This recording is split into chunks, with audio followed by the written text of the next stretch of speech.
Hai, saya Genisa Pilartanti. Di sini saya akan menjelaskan pengertian teks prosedur. Apa itu teks prosedur? Teks prosedur merupakan teks yang memuat cara untuk melakukan sesuatu secara tepat, berupa runtutan langkah sehingga tercapai tujuan yang diinginkan. Dalam Kamus Besar Bahasa Indonesia atau KBBI, kata prosedur diartikan sebagai tahap kegiatan untuk menyelesaikan suatu aktivitas. Teks prosedur memiliki ciri khas yang membedakan dari teks lain. Terima kasih. Berikut ini adalah ciri-ciri teks prosedur. Halo guys, nama saya Fania Clarissa Prabowo.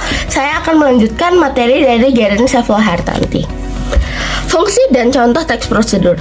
Fungsi teks prosedur adalah untuk menjelaskan dan menerangkan langkah-langkah secara urut untuk mencapai sebuah tujuan dan pembaca bisa mengikuti panduan tersebut.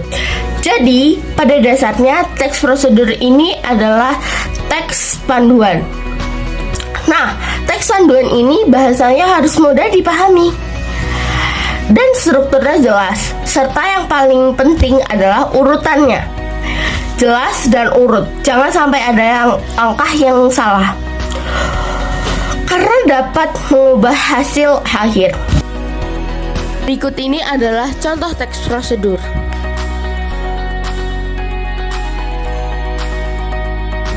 Perkenalkan, nama saya Kamalat Azizah. Baiklah, saya akan melanjutkan materi dari Fania Clarissa Prabowo. Struktur teks prosedur. Teks prosedur juga memiliki struktur penulisan nih.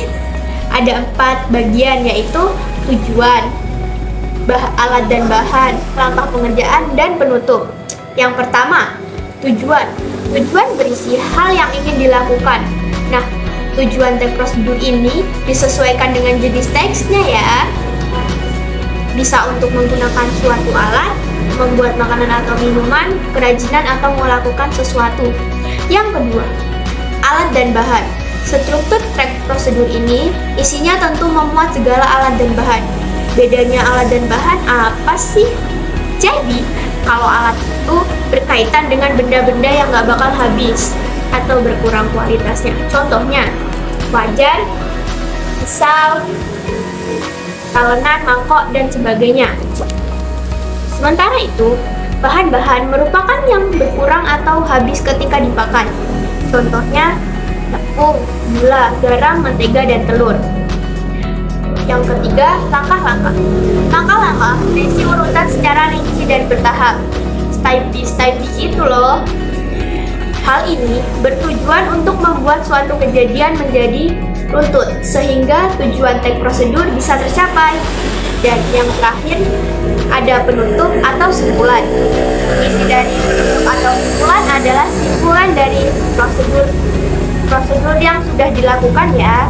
Bagian ini juga biasanya berisi harapan atau manfaat yang didapati jika langkah-langkah pada teks prosedur dilakukan dengan baik. Selanjutnya saya akan melanjutkan materi dari Kamalat Azizah. Jenis-jenis teks prosedur secara umum kita sudah mulai mengenal nih tentang teks prosedur. Nah, teks prosedur ini jenis berdasarkan susunan dan fungsinya masing-masing. Di antaranya ada teks prosedur sederhana, kompleks, dan protokol. Yuk kita bahas satu persatu. 1. Teks prosedur sederhana. Sesuai dengan namanya, teks prosedur sederhana merupakan teks yang hanya berisi 2 atau 3 langkah saja.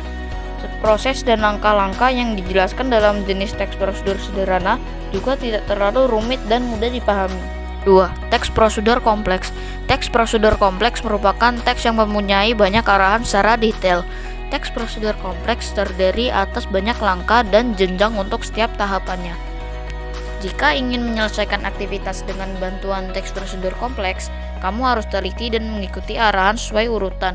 Teks ini banyak digunakan pada aktivitas yang memerlukan banyak dokumen atau melibatkan banyak pihak. 3. Teks prosedur protokol. Teks prosedur protokol merupakan jenis teks yang langkah-langkahnya tidak harus berurutan dan dapat dikerjakan pada bagian manapun terlebih dahulu, tetapi tujuan akhirnya tetap bisa tercapai. Saya akan melanjutkan materi dari Raskal Raka Raditya. Kaidah kebahasaan teks prosedur.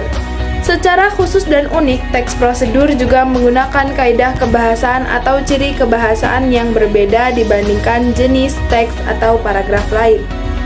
Berikut adalah kaidah kebahasaan yang umum digunakan dalam penulisan jenis teks prosedur. Poin yang pertama, menggunakan kata kerja imperatif. Kaidah kebahasaan yang pertama dalam paragraf prosedur adalah menggunakan kata kerja imperatif. Poin yang kedua, menggunakan kata teknis. Kaidah kebahasaan berikutnya adalah menggunakan kata teknis yang berhubungan dengan topik yang diangkat atau dibahas. Yang ketiga, menggunakan konjungsi temporal.